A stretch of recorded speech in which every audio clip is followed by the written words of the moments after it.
ঈদ উল আজহা এবং কোরবানি ইনশাআল্লাহ তাআলা নেক্সট যে খুতবা আসবে সেই খুতবায় আমরা কোরবানি এর মর্ম, এর গভীরতা, এর শিক্ষা নিয়ে আলোচনা করবো ইনশাআল্লাহ। তবে কোরবানির সামনে আছে, এই 10 দিনের মধ্যে আমরা পশু কিনবো। পশু কেনার সময় আপনি আপনার সামর্থ্যের সেরাটা কিনবেন এবং পশুকে কেন্দ্র করে কোনো রকম শো অফ করবেন না। আমারটা 1,60,000, আমারটা 1,80,000, কত ভাই এত গলায় লটকিয়ে দেওয়া, এইসব কাজ করতে যাবেন না, ঠিক আছে? কিন্তু পশুকে আপনি মহব্বত করবেন, পশুকে নিজ হাতে খাওয়াবেন, পানি পান করাবেন, যাতে তার প্রতি আপনার মহব্বত সৃষ্টি হয় এবং এই মহব্বতের প্রাণীটাকে আপনাকে কুরবানি দিতে হবে। মনে রাখবেন, যিনি কুরবানি দিচ্ছেন তিনি যেন একজন ইব্রাহিম আলাইহিস সালাম, আর যাকে কুরবানি দেওয়া হচ্ছে সে যেন একটা ইসমাইল আলাইহিস সালাম। সবচেয়ে প্রিয় বস্তুটাকে কুরবানি করতে হবে। এই জন্যে আপনি আপনার সামর্থ্যের সেরাটা কিনবেন।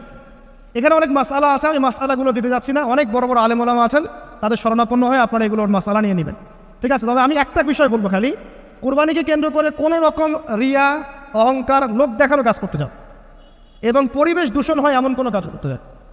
জাস্ট ইসলামের সৌন্দর্য ফুটিয়ে তুলবেন, এর যে হক, মিসকিনের হক, আত্মীয়দের হক, এটা ঠিকঠাক মতো আদায় করবেন। এখানকার গোশত, রক্ত, মাংস কোনো কিছু আল্লাহর কাছে যাবে না, শুধুমাত্র আমার বিশুদ্ধ ইখলাসটাই আল্লাহর কাছে যাবে। অতএব এটা মনে রেখে কুরবানি করা উচিত। আল্লাহ পাক তৌফিক এনায়েত করুন, আমিন। ইনশাআল্লাহ কুরবানির গভীর শিক্ষা সম্পর্কে আগামী জুমায় কথা হবে। আর সর্বশেষ কথা হলো যে এই কাজগুলো, কোরবানি বলেন, এই যে নামাজ, তাসবিহ, তাহলিল, কোরআন তেলাওয়াত, তাওবা, তাকবীর, সওম, এই কাজগুলো পারিবারিকভাবে এবং সামাজিকভাবে করার চেষ্টা করে, তাহলে ইসলামিক সংস্কৃতি, হৃদ্যতা, ভালোবাসা ফুটে উঠবে। ইসলামের সৌন্দর্য অমুসলিমদের কাছে পরিস্ফুটিত হবে। ইনশাআল্লাহ দেখবেন এই সৌন্দর্য দেখে তারা ইসলামের পথে ফিরে আসবে ইনশাআল্লাহ। এবং আল্লাহ রাব্বুল আলামিন এই সুযোগটা কাজে লাগিয়ে আমরা যেন আমাদের বিগত গুনাহগুলো মাফ করিয়ে নিতে পারি, বেশি বেশি নেক আমল করতে পারি, এই 10টা দিন কাজে লাগাতে পারি। আল্লাহ পাক আমাদের সবাইকে সে তৌফিক এনায়েত করুন, আমিন।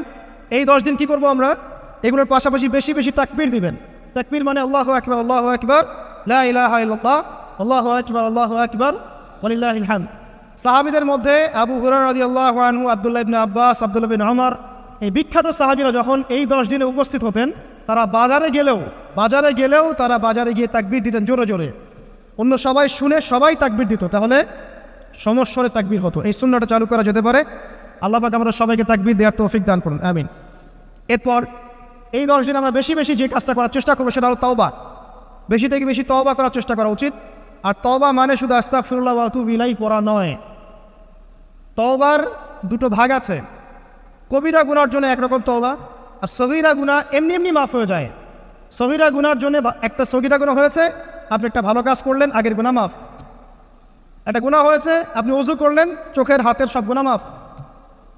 একটা গুনাহ হয়েছে, আপনি সদকা করলেন, গুনাহ মাফ। মানে গুনাহ মাফের অনেক সুযোগ আছে, কিন্তু কবিরা গুনাহ মাফের শর্ত আছে। শর্ত কি? 1 নাম্বার, পাক্কা নিয়াত করা যে আর কোনোদিন এই কাজটা করবো না ইনশাআল্লাহ। 2 নাম্বার, ইচ্ছা করে ওই পাপে আর লিপ্ত না হওয়া। এবং 3 নাম্বার, নিজে এই পাপের জন্য কান্নাকাটি করে অনুতপ্ত থাকা, তাহলে ইনশাআল্লাহ মাফ হয়ে যাবে। আরেকটা শর্ত আছে, যদি পাপটা অন্য কারোর সাথে সম্পৃক্ত হয়, যেমন ধরেন কারো টাকা মেরে দিয়েছেন, টাকা শোধ করেন নাই, যেটা আমাদের সমাজের ট্রেডিশন হয়ে গেছে এখন। জমি মেরে দিয়েছেন, শোধ করছেন না, মান সম্মানের হানি করছেন, মিথ্যা অপবাদ দিচ্ছেন, হ্যাঁ, এক কথায় মানুষের সাথে সম্পৃক্ত হওয়া, মানুষের ক্ষতি করেছেন আপনি, তখন কি করতে হবে? তখন ওই মানুষের কাছে গিয়ে ক্ষমা নিতে হবে। খুব ডিফিকাল্ট, এবং এটার জন্য একটা বড় মনের দরকার আছে, মনের স্বচ্ছতার দরকার আছে। ভাই, আমি তোমার টাকা ধার নিয়েছিলাম, দেই নাই, এই নাও টাকা, শোধ করে দিলাম। ভাই, আমি তোমাকে ভালো মন্দ বলেছিলাম, তোমার গীবত করেছি, আল্লাহ তোমাকে মাফ করে দেয়, তুমি আমাকে মাফ করে দাও। খুব ডিফিকাল্ট এগুলা করতে হলে বড় মন লাগবে। আর যদি এগুলো আমরা না করতে পারি তাহলে সমস্যা আছে। কিয়ামতের মাঠে আল্লাহ পাক ধরবেন এবং যারা হকগ্রস্ত এদেরকে দাঁড় করাবেন। কিয়ামতের মাঠে নিজের নেকি তাকে দিয়ে ঋণ শোধ করতে হবে, অথবা তার গুনাহ নিজের আমল নামে নিয়ে ঋণ শোধ করতে হবে। কোনটা বেটার বলেন? দুনিয়াতে ছোট হওয়া না পরকালে ছোট হওয়া? তাই আমরা সবাই সবার কাছে মাফ চেয়ে নেই যে আল্লাহ পাক আমাদের সবাইকে মাফ করে দেখ। যদি আমি আপনাকে কষ্ট দিই, আপনি আমাকে মাফ করে দেন। যদি আপনি আমাকে কষ্ট দিয়ে থাকেন, আমি আপনাকে মাফ করে দিলাম। এই বিষয়ে চলে আসেন। আল্লাহ পাক তৌফিক দান করুন, আমিন। আর একটা তওবা করুন, আস্তাগফিরুল্লাহাল্লাযী লা ইলাহা ইল্লা হুয়াল হাইয়ুল কাইয়্যুম ওয়া আতুবু ইলাইহি। দিনে 70 বার বা 100 বার, দিনে 70 বার বা 100 বার। যদি না পারেন, অ্যাটলিস্ট এতটুকু বলবেন, আস্তাগফিরুল্লাহ ওয়া আতুবু ইলাইহি, আস্তাগফিরুল্লাহ ওয়া আতুবু ইলাইহি, 70 বার বা 100 বার। এরপরে আসেন, এই 10 দিনের অন্যতম একটা আমল হতে পারে সওম রাখা। যদি পারি এই 10টা দিন সওম রাখবো, যারা পারছি না মিনিমাম 3টা 4টা 5টা অ্যাটলিস্ট রাখবো। আর যারা সেটাও পারছি না, কমপক্ষে আরাফার দিনের সিয়ামটা যেন মিস না যায়, ঠিক আছে? আরাফার দিনের সওম যেন মিস না যায়। আল্লাহ পাক তৌফিক এনায়েত করুন সবাইকে, আমিন। আরাফার দিনের শ্রম বিগত 1 বছর আগামী 1 বছরের গুনাহ মাফের কারণ হয়ে যাবে ইনশাল্লাহ। যত গুনাহ আমরা করেছি 1 বছরে আরাফার শ্রম রাখলে সমস্ত গুনাহ মাফ হয়ে যাবে। একটা হাদিসে পড়েছিলাম ইবলিস আরাফার দিনে সবচাইতে বেশি অনুতপ্ত হয়, মানে হতাশায় ভোগে। একটু আগে বললাম না ইবলিস আমাদের প্রতিবন্ধকতা, সে সবচেয়ে বেশি হতাশায় ভোগে আরাফার দিনে। আরাফার দিনে আল্লাহ পাক কাছাকাছি চলে আসেন, রহমত নাজিল হতে থাকে, সেটা দেখতে পারে। এবং আরাফার দিনে আল্লাহ পাক যত মানুষকে মাফ করে দেন এবং জাহান্নাম থেকে মুক্তি দেন তা অন্য কোনো দিনে করেন না। অগণিত অসংখ্য মানুষকে আল্লাহ পাক আরাফার দিনে মাফ করে দেবেন ইনশাআল্লাহ। অতএব এই দিন শ্রম রাখতে হবে। কারা শ্রম রাখবে? যারা হজ করছে না তারা রাখবেন, মানে আমরা যারা হজ করতে যেতে পারিনি এবার তারা রাখবো ইনশাআল্লাহ তাআলা। এছাড়া বেশি বেশি শ্রম রাখার চেষ্টা করা উচিত এই 10 দিন। ফজিলত একটা হাদিস একটু আগে বলেছি, একটা শ্রম আপনার কি হবে? 1 বছর শ্রমের নেকি পাওয়া যাবে ইনশাআল্লাহ তাআলা। হজ এবং উমরা করা, যারা এই 10 দিনে হজ উমরা সুযোগ পেয়েছে তারা আল্লাহ পাকের মেহমান।